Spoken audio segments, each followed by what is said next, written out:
Well, gamers, has happened. Our worst fear just happened. Globally, we are out of PlayStation Network. So, if you're stressing out and you're trying to play and you cannot log in, you're trying to play Fortnite, you cannot play with your friends, it's because we are going under maintenance globally. So, don't stress it out.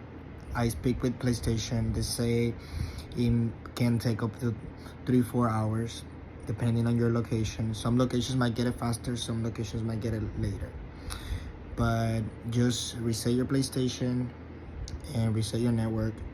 That might help to come back faster. All right? Good luck and see you on the other side.